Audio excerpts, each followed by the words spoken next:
Hello and welcome to the Writecome.com podcast, where we help you to make money from your words. Each episode will be sharing tips, tricks, and strategies you can use to make more money from your writing, publishing, and marketing to your fans and audience. Let's get started with your host, Barry J. McDonald.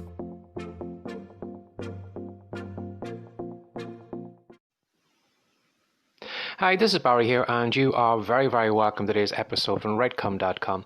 And today I want to talk about the ripple effect. Now, this morning I was taking my two sons over to school, and at that time in the morning there's a lot of people who are rushing off to work, and again there's mothers fighting their way through traffic trying to get the kids off. So sometimes along our route there is the odd road that, like a side road that needs to come onto the main road. So sometimes you see people waiting at junctions, and it always amazes me sometimes how many people actually drive past a car without ever actually slowing down and waving them on, even though everybody isn't going to get to their destination any faster. It only takes a second just to lift your foot off the pedal, give somebody a flash of the lights or wave them on, and they can pull out in front of you. So this morning, that's what I did. I slowed down to let one of the cars out in front of me. And it's funny when you do something like that, when you do something nice for somebody, sometimes it does have a ripple-on effect. And as I watched the car go on ahead in front, I noticed that when he came to the next junction, he actually slowed down and waved in the next car.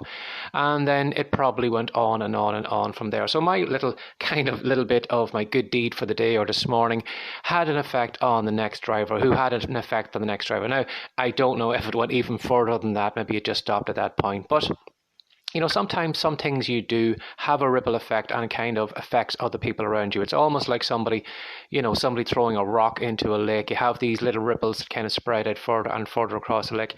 And even if the lake is huge, at some stage, some kind of little movement or whatever can be detected probably at the edge of the lake from that rock that you had tossed in. And sometimes, we sometimes don't do things because we are afraid of the ripple effect that we can do. Maybe years ago before the internet, whatever you did was probably only limited to your local surroundings, or maybe if you got into the local paper or whatever, but there was a kind of a limit on how far your ripple could actually go out. But nowadays, with the internet and with the whole world kind of being at your fingertips, it's very easy for you to do something nowadays that can have a huge effect online. Like a lot of people at the moment are probably falling foul of that on Instagram or on Twitter, where they maybe do some kind of racist tweet or some kind of sexist tweet or something that they had maybe done years ago.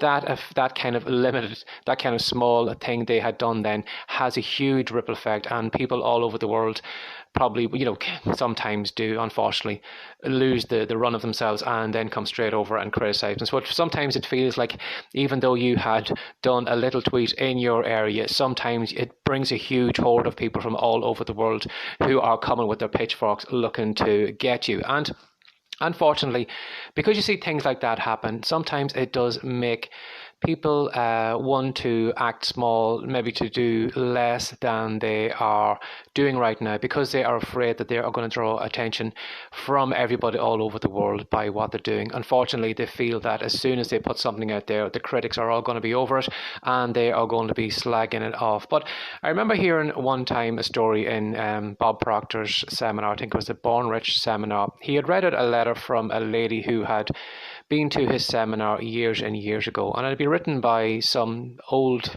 relative of hers. He had written a letter out to her. She was doing some kind of stage show, and unfortunately when it came to the stage show coming up, she looked around for her friends to support her, and then on the run up to the show, unfortunately she couldn't find her friends. People who she thought she could rely on suddenly weren't around, weren't supporting her, and weren't showing up at her rehearsals or even to see her in the show, because there was probably some jealousy or something going on. But she felt very down by that. So this gentleman, knowing what was going on, had wrote her a long letter, but he had just mentioned about critics and how not to listen to the critics. He had mentioned about this story, about this comic strip that was, I don't know where it was or who had written it, but it was one based on a little town called Dogpatch. Now, Dogpatch was a town that was doing well. It was flourishing. It was, flourishing well. But over time, unfortunately, some critics would kind of point the finger at people who were doing something new, who were maybe building new buildings, who were maybe taking on new jobs, who were pushing themselves forward and making stretch themselves.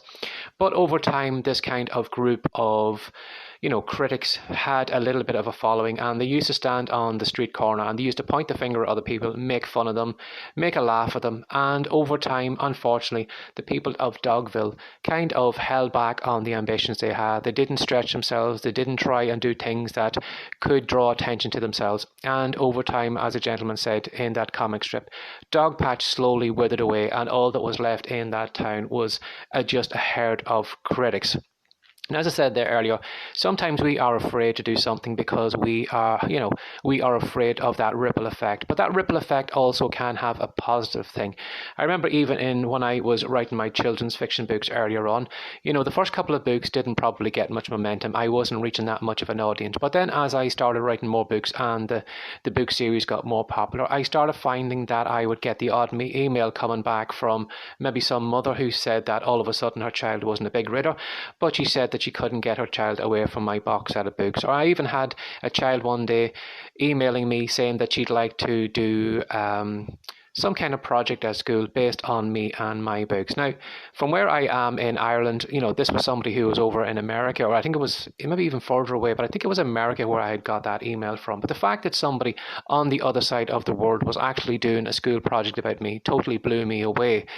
So, if you are looking to do something right now, if you are worried about this ripple effect you are going to have, I'm here to tell you, just dismiss that negative kind of feeling that you have, that you're drawing attention to yourself, that you are going to draw critics to yourself.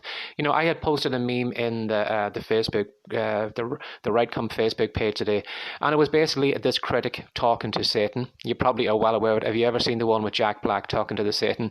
That was the template that I had used. But in the meme, I had said that, a critic had gone to the devil and had said to the devil, I have piggybacked my whole business on the work of other people. And then the devil had said to him, you mean you have never taken a risk in your life? And the person kind of nodded along. And then the devil had said, well, I bow down to your cunning. Now, what I meant by in that meme was that if you do look at most critics, most of them don't actually take a risk in their life. It's easy, like those people in Dogville, to kind of stand on the street corner and point your finger at somebody else and make a laugh at what they're doing, and making a laugh when they fall, when they fall over, or making a laugh when the business falls apart, or making a laugh when something goes wrong, because that is the only kind of entertainment they can get. And you will find critics will go through life, but will never actually have a statue or anything built to remember them. They'll never have movies made about them. They'll never have books written about them, because they are piggybacking on what other people are doing. They will never ever take a risk in your life. So I want to give you that some thought today. If you are, looking to stretch yourself, looking to go out further, looking to maybe embarrass yourself publicly on social media or in your blog by maybe posting content that is maybe a little bit personal or whatever, because you are feary, that's a new word, because you are kind of fearing maybe the backlash or the ripple effect it's going to cause. I'm here to tell you that forget about the negative kind of ripple that might come back to you. Think about the people you are reaching out to, people's lives who are going to be transformed by what you are doing. People who are going to be entertained by your book today, people who are going to maybe, look at life in a different way than you are. Even in this podcast episode here, hopefully maybe this ripple effect might reach out to you. Maybe I might make you think differently about how you see critics. Maybe I might hopefully make you see them more as leeches who are piggybacking on your success rather than some great superpower that you need to be wary of, or you need to kind of bound down to, or you need to kind of curb yourself because you need to appeal them. So give that some thought today. If you are maybe a little bit cautious in what you're doing, I'm here to tell you, go ahead and do it. You're going to draw criticism to yourself anyway, but dismiss the critics. So as always, if you'd like to find out more about Rightcome, if you come over to Rightcome, WRITECOME.com, or if you want to drop by the Facebook page, you will see the meme in all its glory on the page today. Or if you'd like to reach out to me, you can send an email to barryjmcdonald@gmail.com. And again, if you like this podcast, if you'd like to share this episode with somebody else, or if you'd like to reach out to me, don't hesitate to do both of those. So as always, thanks for sharing your time again today. Take care. Have a great day. Bye-bye. Thanks for joining us today. If you'd like more from the Rightcome.com podcast, be sure to subscribe now for more tips, tricks, and ideas you can use to make more money from your words. See you in the next episode.